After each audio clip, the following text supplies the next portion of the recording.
KPIs and incentives are the biggest part of that, right? Where Mm-hmm. NRR is its own number, but also that extra expansion number and tying in bonuses off of that is really going to drive everyone, right? Because then you're more incentivized to be out there and be more goal oriented, like Dylan said, right? So that's just kind of where my head is at when I'm looking for that kind of role or looking for individuals for that role.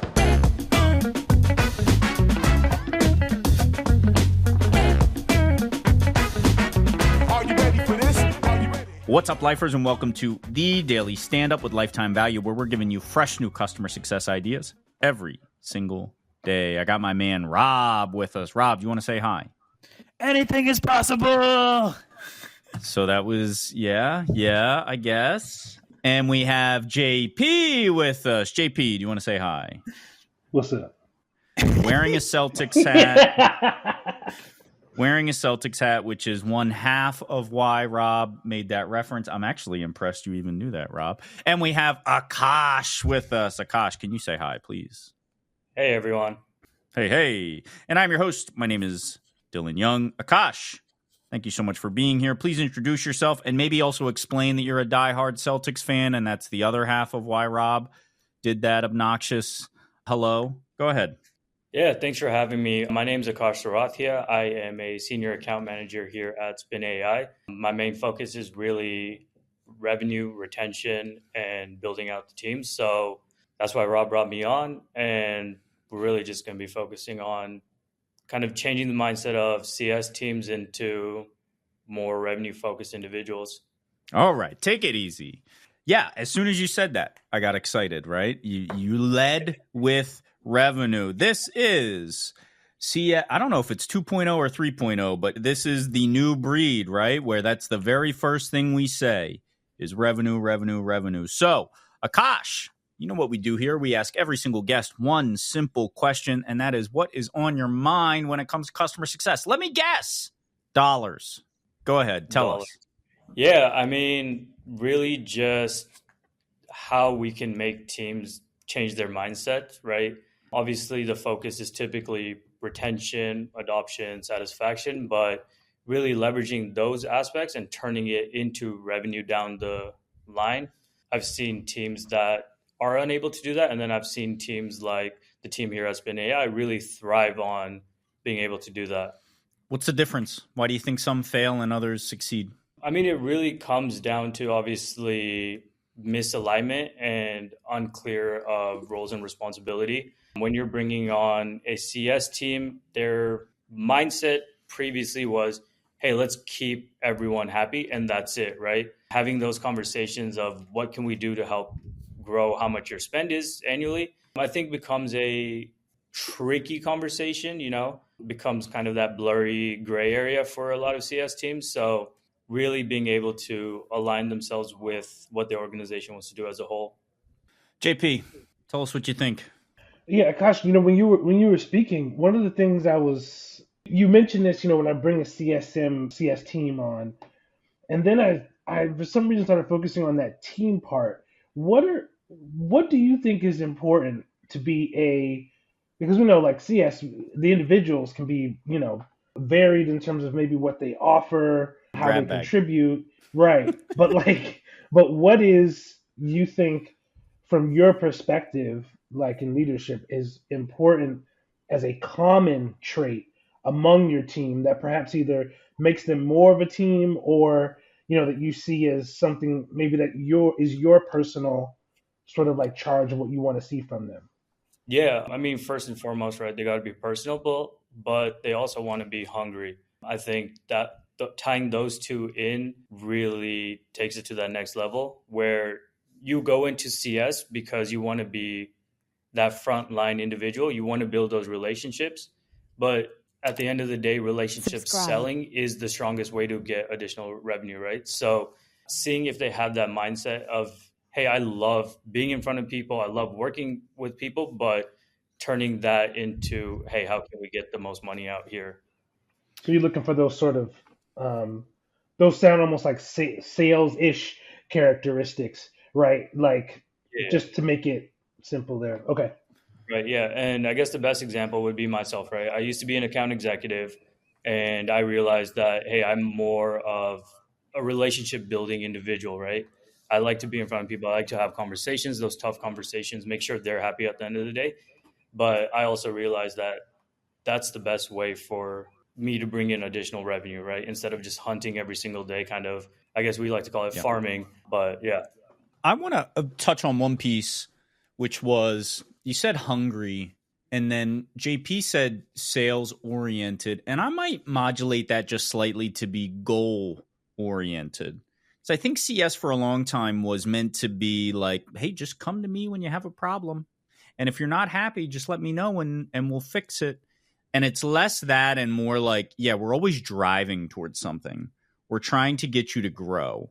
We're trying to get you to renew. So, yeah, often that is securing additional money. But I think it's more about the goal and the achievement of something that I think for a really long time was too ambiguous for CS. Rob, tell me I'm wrong. No. I hate to agree with you as much as I do, but I do. So Akash and I spoke a few weeks ago, and I asked Akash, how are things going? His answer was, good. We had a good quarter. Ooh. I had a good quarter. And do you know how many customer success people struggle just to say that? Because if you ask them how their quarter was, they're like, oh, well, this account, they seem happy. And this other one, oh, yeah, they were a huge pain and they were keeping me after hours. But like, Akash, you and the folks at Spin, what I love that you guys have is a very clear charter and definition around revenue success for your organization. Mm-hmm. And that's it. So Akash and I met. I had the opportunity to lead an onsite across a bunch of different companies that are within this certain portfolio. And the onsite was all focused on how do you build an expansion playbook.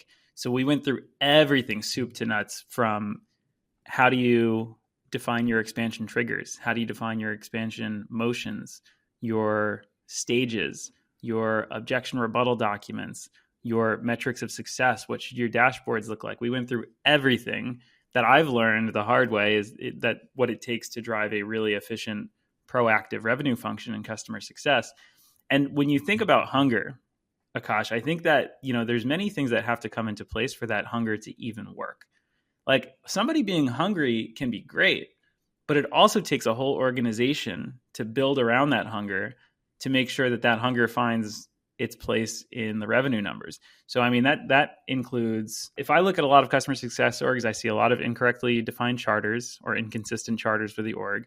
I see a lot of incorrect comp structures that don't incentivize the right behaviors. They're like, oh, maybe we'll achieve 120% NRR with a spiff here and there. Yeah. I see, and I see a lack of investment in training as well. So I think that matters because it cascades down to, from the organizational level to the customer success or account manager level, where you find a lot of people may lack the skill, they may lack the time, they may lack the interest, but a lot of times they just lack the reps. And they would develop the skill and the time and the interest if the organization develops the mechanisms to develop that skill set around that person. So anyway, I mean, I think it's an interesting and cool skill set to develop. I want to hear more about what that looks like for you, Akash. Yeah, and I think you kind of hit the mark, right? KPIs and incentives are the biggest part of that, right? Where NRR is its own number, but also that extra expansion number and tying in bonuses off of that is really going to drive everyone, right? Because then you're more incentivized to be out there and be more goal oriented, like Dylan said, right? So that's just kind of where my head is at when I'm looking for that kind of role or looking for individuals for that role. This is incredibly cathartic because I don't know how many conversations I've had where they want interviews I've had where it's heavy on expansion, and I'll say, well, what's the comp structure? And it's spiffs here and there. I'm so tired of the word spiff. It just screams Amazon gift card to me for something that is worth tens of thousands of dollars to a company, and therefore hundreds of thousands of dollars in additional valuation. And you want to give me a $25 Starbucks gift card, bro? Also, the last thing I'll say before we have to go here is, Rob, I think actually the reason it's so difficult for customer success people to say revenue related things like I had a good quarter is because I think they turn into stone when they do it, actually. I think they are literally allergic to it. Their throat swells up and they can't do it. And that is me taking an absolute shot at all of the CS people that are afraid to talk about sales stuff. They got into CS because they didn't want to be salespeople. And we're not going to belabor the point about how everybody's in sales, including me and my relationship with my wife and my child. But that's it. Akash, thank you so much. It's a fantastic topic, and I love that you brought the heat with a nonchalant panache to it, brother. That was fantastic. Come back anytime, but for now, we've got to say goodbye. Thanks, Akash.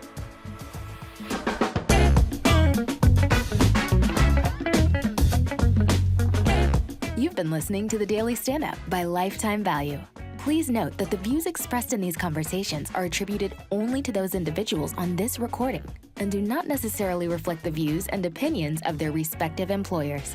For all general inquiries, please reach out via email to hello@lifetimevaluemedia.com. To learn more about advertising on The Daily Stand-Up and the Lifetime Value Media Network, please reach out via email to advertising@lifetimevaluemedia.com.